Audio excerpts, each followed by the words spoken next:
Setelah kehancuran pasukan Raja Abraha, kota Mekah semakin ternama. Dari kota inilah sejarah manusia paling mulia dimulai. Ka'bah sebagai jantung kota Mekah semakin ramai dikunjungi para peziarah. Demikian pula para pedagang. Mereka datang dari berbagai penjuru jazirah. Namun sayang, Ka'bah mulai diselewengkan fungsinya. Akibatnya, kejahiliahan merajalela. Bahkan pada masa itu, memiliki bayi perempuan adalah hal yang sangat memalukan. Aib bagi keluarga. Sehingga sebagian dari mereka tega membunuh bayi perempuan mereka sendiri. Di tengah kondisi masyarakat jahiliyah itulah Nabi Muhammad dilahirkan. Bayi luar biasa itu lahir dari rahim seorang wanita mulia bernama Aminah. Pada saat itu ditandai peristiwa-peristiwa yang luar biasa. 10 balkon istana Kisra runtuh. Juga padamnya api-api yang biasa disembah oleh orang-orang Majusi.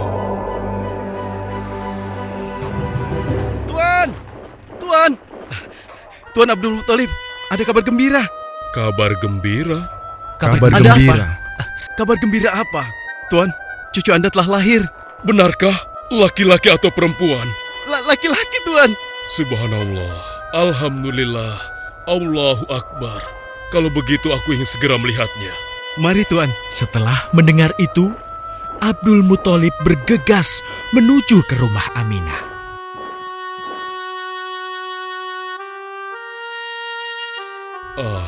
Cucuku, kasihan engkau terlahir yatim. Dengan penuh kasih sayang, Abdul Muthalib membawa cucunya ke Ka'bah. Ya Allah, jadikanlah cucuku ini menjadi seorang yang mulia dan terhormat, sebagaimana Nabi-Mu Ibrahim alaihissalam.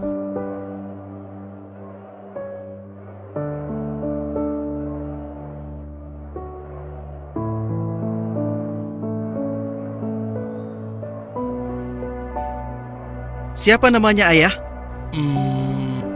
Muhammad. Muhammad? Iya, aku akan menamainya Muhammad. Artinya yang terpuji. Kehadiran Muhammad kecil sungguh memberi kebahagiaan. Tidak hanya bagi keluarga Bani Hashim, bahkan seluruh kabilah suku Quraisy menyambutnya dengan sukacita. Kemudian Abdul Muthalib mencarikan ibu susu bagi Muhammad kecil. Kita sudah berhari-hari mencari anak susuan, yang dari situ kita akan mendapatkan imbalan yang cukup. Namun hingga saat ini, belum juga kita dapatkan. Ya, istriku, aku mengerti. Apa kita terima saja bayi yatim itu? Muhammad maksudmu? Iya, cucu dari Abdul Muthalib. Kasihan dia. Hampir semua teman-teman dari rombongan kita tidak ada yang mau menyusuinya.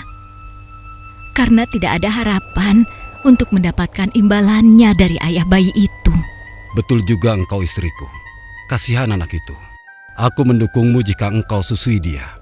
Mudah-mudahan Allah memberikan keberkahan bagi kita. Halimah segera mendatangi Abdul Muthalib. Dia bersedia untuk menjadi ibu susu dan pengasuh bagi Muhammad kecil. Betapa gembira Abdul Muthalib mendengarnya. Halimah dari Bani Sa'ad itu akhirnya dipercaya Abdul Muthalib untuk mengasuh cucunya 2 tahun lamanya.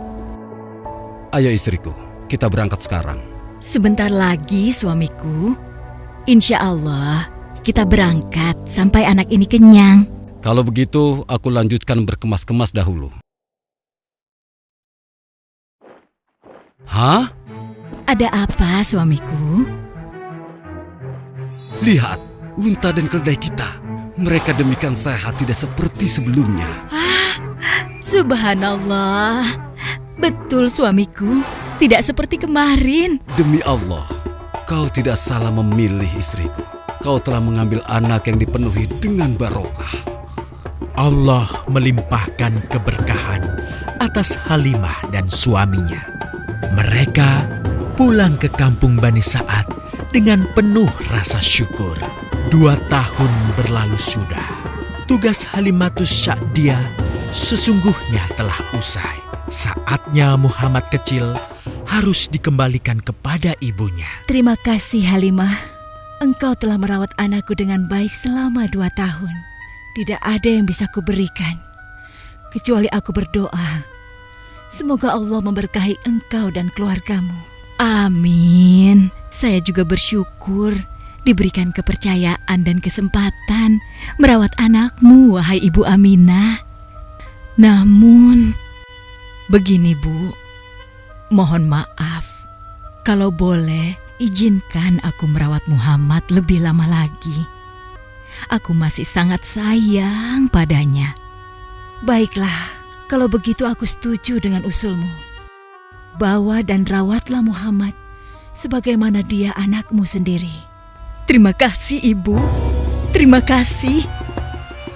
Begitulah, Muhammad kecil kembali ke tengah-tengah Bani Sa'ad. Ia tumbuh menjadi anak yang memiliki banyak teman karena kemuliaan akhlaknya. Tatkala berusia sekitar 4 tahun, terjadilah suatu peristiwa. Muhammad, Bu! Muhammad! Muhammad? Kenapa Muhammad? Muhammad dibawa orang. Hah? Dibawa orang? Diculik? Coba ceritakan. Ketika kami tengah bermain, tiba-tiba ada orang dewasa datang. Dia langsung membawa pergi Muhammad dan membunuhnya. Hah? Membunuhnya? Ya Allah, di mana? Di mana? Antarkan ibu ke sana. Dengan perasaan cemas, Halimah bergegas menuju tempat itu. Dan dilihatnya, Muhammad kecil tengah terduduk. Muhammad, apa yang terjadi denganmu? Dengan sangat tenang dan jelas, Muhammad kecil menceritakan apa yang telah terjadi.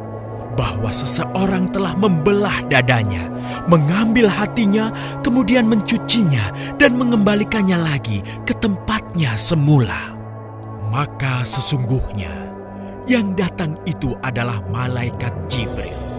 Dia ditugaskan Allah untuk mencuci hati Rasulullah sehingga bersih dari segala kecenderungan setan. Subhanallah, sungguh anak ini bukanlah anak sembarangan. Sebaiknya aku kembalikan saja kepada ibunya. Peristiwa itu membuat Halimah sangat khawatir. Maka bergegaslah Halimah mengembalikan Muhammad kecil kepada ibunya. Menginjak usia yang ke-6 tahun, Muhammad kecil diajak ibunya untuk berziarah ke makam ayahnya, Abdullah di Yathrib. Dalam perjalanan pulang kembali ke kota Mekah, Aminah pun jatuh sakit. Dari hari ke hari, tubuhnya semakin melemah. Hingga di sebuah kota bernama Abwa, letaknya antara Mekah dan Yathrib, Aminah meninggal di sana. Dan Muhammad kecil pun menjadi seorang anak yatim piatu. Sejak itulah Muhammad kecil dirawat dengan penuh cinta dan kasih sayang oleh kakeknya, Abdul Muthalib. Muhammad, sudah berhentilah memerah susunya. Insya Allah, sudah cukup untuk persediaan kita hari ini. Beristirahatlah sejenak, makanlah agar kau tetap sehat.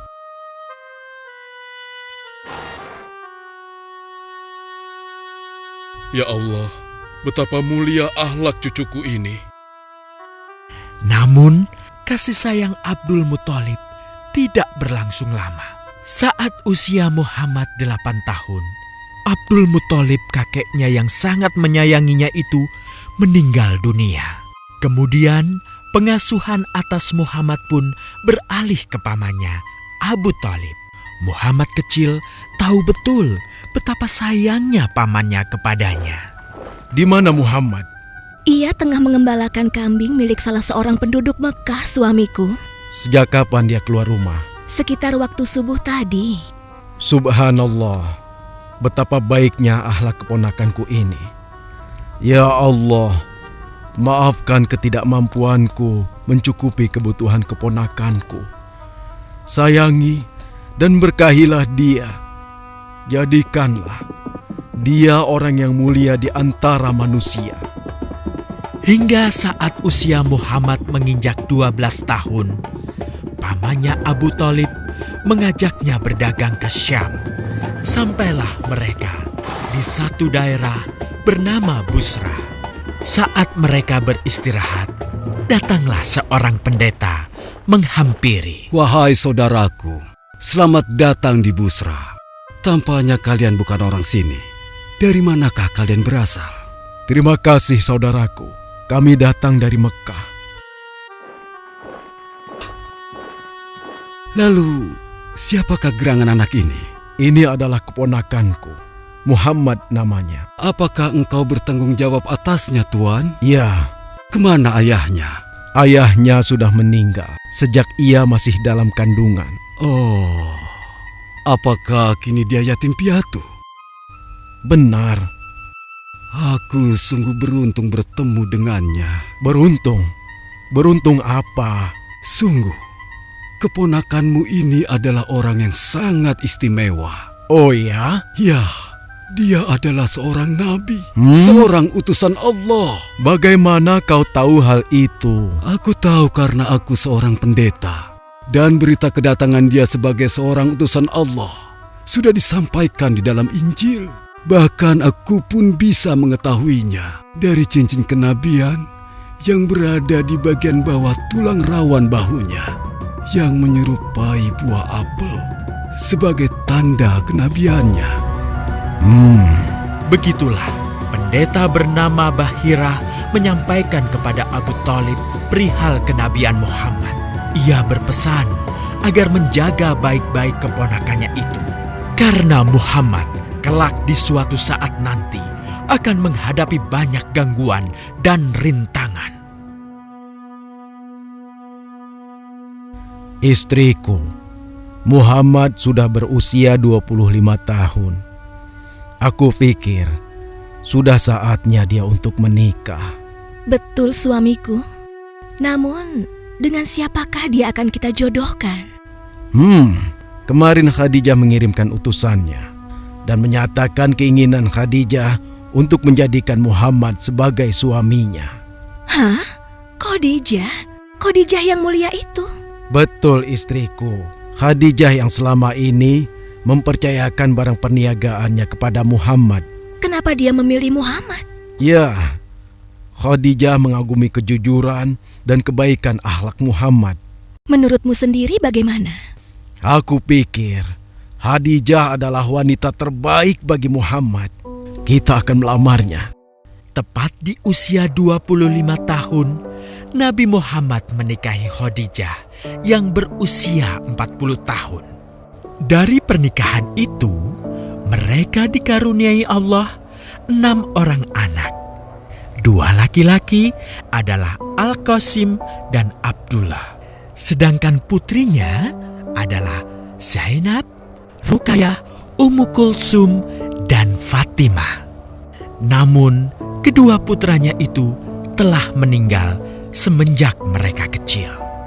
Suatu ketika, terjadilah banjir besar di kota Mekah. Kabilah-kabilah di kota Mekah pun bergotong royong membangun kembali Ka'bah. Setelah pembangunannya selesai, terjadilah perselisihan antara pemuka kabilah tentang siapakah yang paling pantas meletakkan Hajar Aswad di Ka'bah. Abu Thalib, apa yang harus kita lakukan? Kita sudah bicarakan hal ini selama 5 hari, namun tidak ada titik temu. Aku khawatir akan terjadi pertumpahan darah. Sudah, begini saja. Kita sepakati bahwa masalah ini kita serahkan kepada takdir terbaik. Lihat pintu masuk Ka'bah itu. Siapapun yang pertama kali akan melewati pintu itu, dan siapapun dia, kita tidak boleh menolaknya. Setuju? Aku juga setuju. Baiklah, aku setuju. Aku juga setuju. Baiklah, kita perhatikan bersama. Tidak lama setelah kesepakatan itu, atas izin Allah, Nabi Muhammad menjadi orang pertama yang memasuki pintu menuju Ka'bah. Alhamdulillah, segala puji bagi Allah. Ternyata Muhammad, dan memang dia adalah orang yang tidak pernah kita temui ada celah. Betul? Betul. Betul. Ya, betul. Nabi Muhammad pun menerima kepercayaan itu.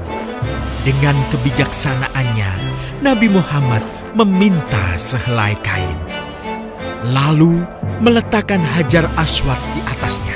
Nabi Muhammad mempersilahkan seluruh pemuka kabilah untuk memegang ujung-ujungnya dan mengangkatnya secara bersama-sama.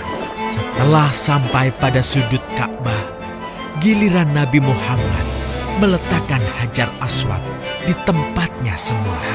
Terhindarlah perpecahan di kota Mekah. Meskipun demikian, kegelisahan masih terus menggelayuti hati Nabi Muhammad. Kejahiliahan ada di mana-mana. Kezaliman dan kemaksiatan terus berlangsung. Ia tak habis pikir. Nabi Muhammad mulai merenung dan menyendiri untuk menghindar dari perilaku jahiliyah. Nabi Muhammad memilih tempat di sebuah goa di atas bukit sekitar Mekah. Goa Hiro. Dari mulut goa itulah Nabi Muhammad bisa memandangi kota Mekah yang dicintainya dengan pandangan yang lebih luas. Hingga suatu ketika, sesuatu yang tidak pernah terbayangkan sebelumnya terjadi. Tiba-tiba, goa itu menjadi terang benderang.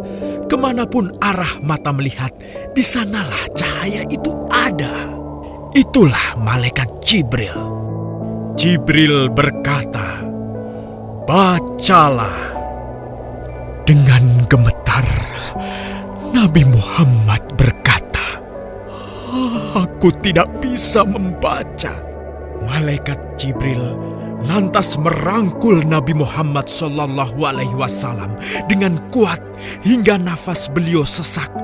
Seraya berkata lagi, "Bacalah."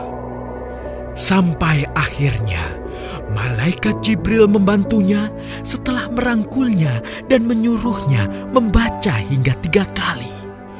Kemudian malaikat Jibril membantunya membaca. "Bacalah dengan menyebut nama Tuhanmu yang menciptakan. Dia telah menciptakan manusia dari segumpal darah. Bacalah, dan Tuhanmulah yang paling pemurah, yang mengajarkan manusia dengan perantaraan Al-Qalam. Dia mengajarkan kepada manusia apa yang tidak diketahuinya." Kalimat suci telah terucap. Resmilah sudah. Dari dalam Goa Hiro, Allah mengangkat Nabi Muhammad SAW sebagai penuntun dari kegelapan menuju cahaya, dari keburukan menjadi kebaikan, dan dari kesengsaraan menuju ke keselamatan.